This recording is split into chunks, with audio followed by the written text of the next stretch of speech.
Hey there, guys. Alright, today we are back with some more World War II.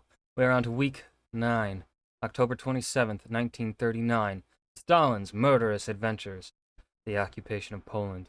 Now, before we dive in, I do want to address there might be background noise happening because, one, I am recording this on a day that I normally do not record on because I'm going to be busy and tired on my normal scheduled recording days this coming weekend.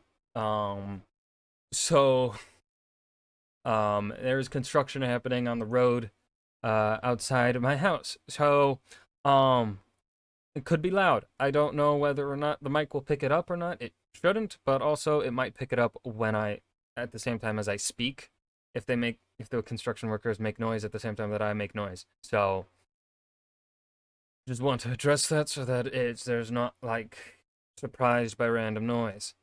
Um, but with that said, actually, there's nothing really else to say except for go check out the links in the description box below. Let's dive into probably some more depressing information because, well, it's still early into World War II.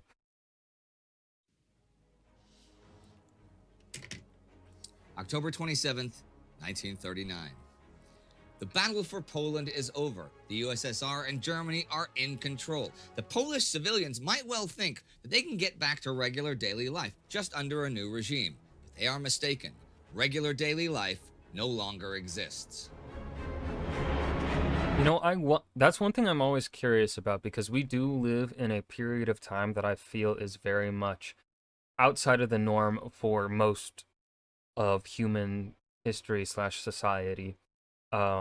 Right, where war was a freaking place. The shifting of borders was a very commonplace up until really the last 70 years. Now, of course, there are parts of the world that has still experienced those things, but if we really look at Europe outside of the Balkans, for the last 70 and outside of Ukraine, for the last 70 years, I would say majority of, the viewership that I have here on this channel, my own lived experience as well, borders don't really shift. And so I'm kind of curious.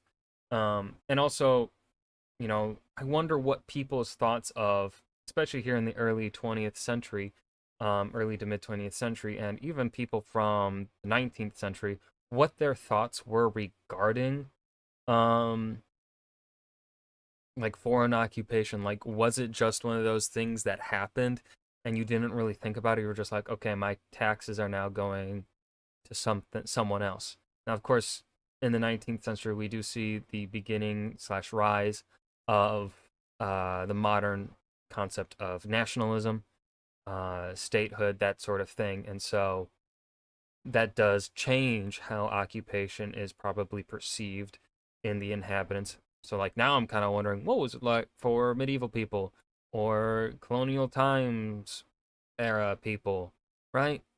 I don't know.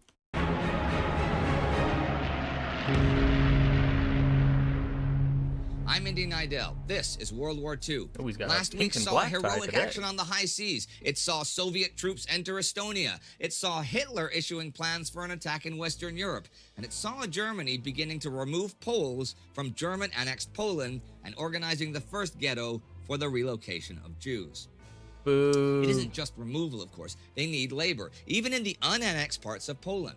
On the 25th, the General Government's Labor Department issues a work decree that makes labor mandatory for all Jewish males between... It's so interesting, that term annexation being used here, because, like, what is the, like, is there a fundamental difference here between the lands that Germany has annexed and then the lands that Germany has imposed the, central government, whatever, the general government, I think is what it's called, or something like that? Is there really a difference?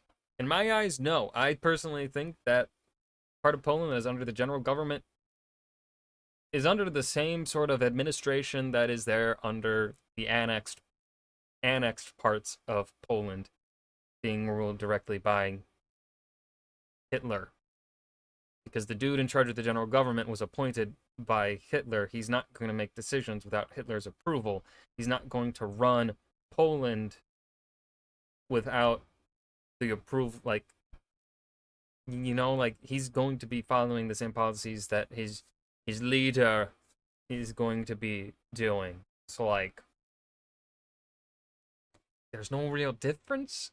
14 and 60 on government-controlled projects. Just by the end of 1939, 28 labor camps for this are built in the Lublin region, 14 near Warsaw, 12 near Krakow, and so on.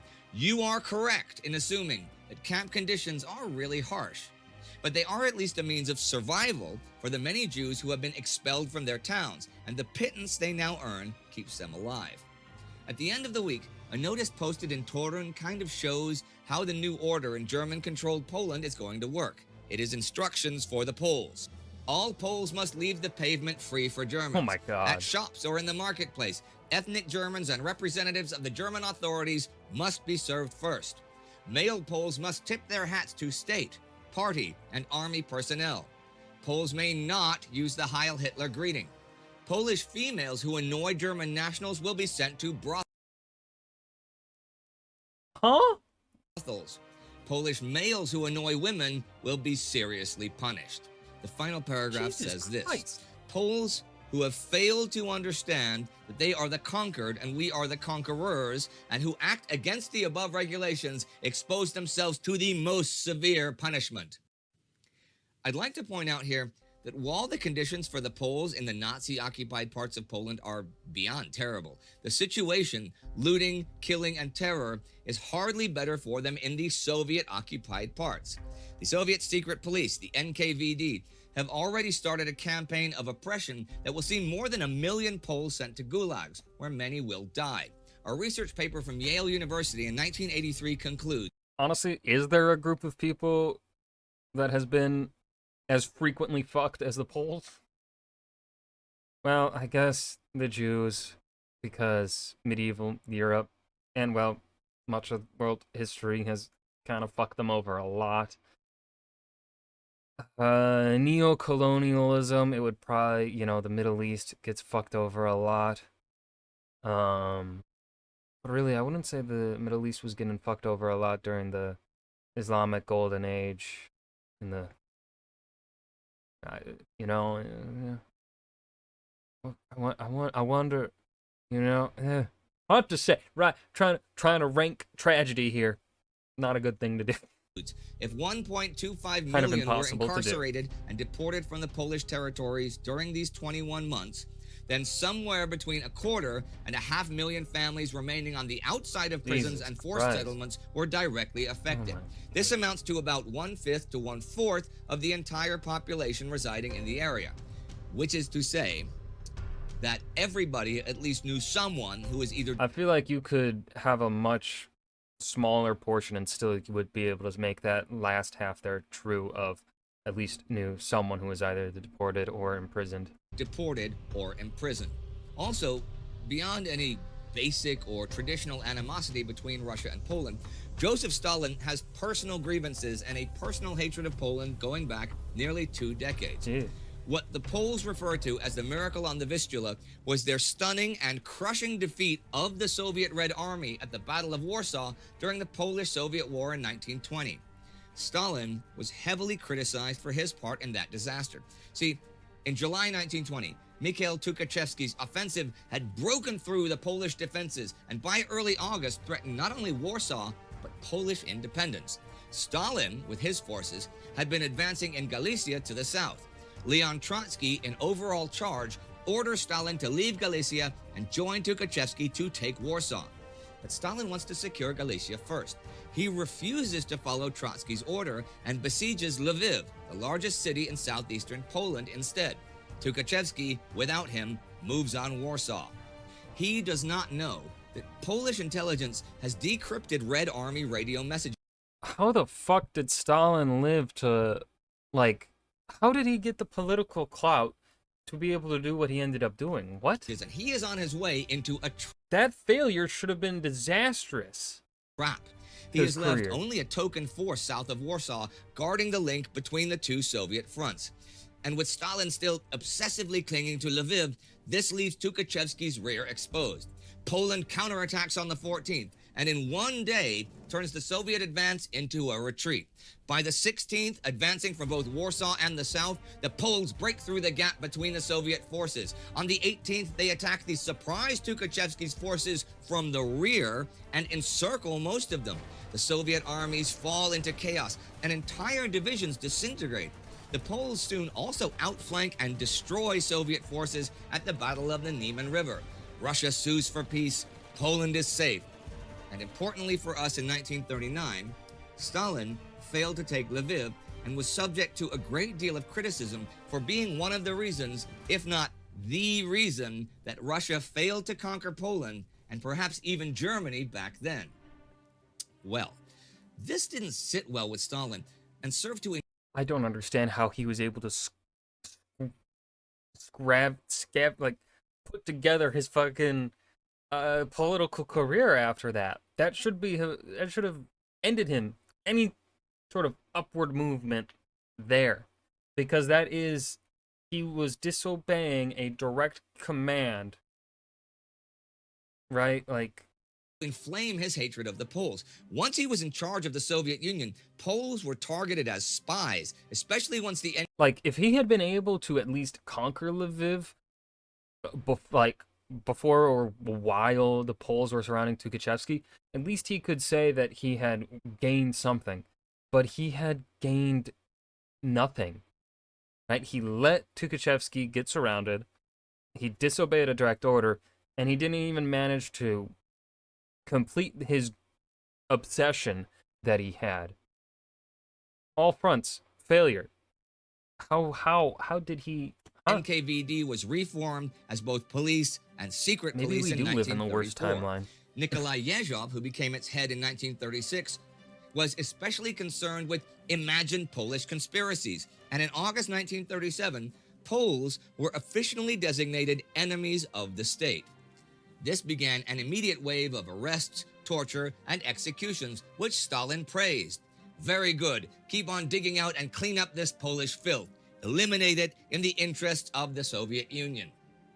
During this anti-Pole campaign, over 140,000 were arrested for espionage, and 111,000 were executed. And now, after the events of the past 6 weeks, 5 million Poles suddenly find themselves under Soviet rule, and that rule is going to be brutal. As for Stalin and Tukhachevsky, Stalin saw him as his worst rival in the post-Lenin and Trotsky years, and already in 1930 plotted to have him removed. This failed, and for the next few years, it was mainly Tukhachevsky who was responsible for modernizing the Red Army.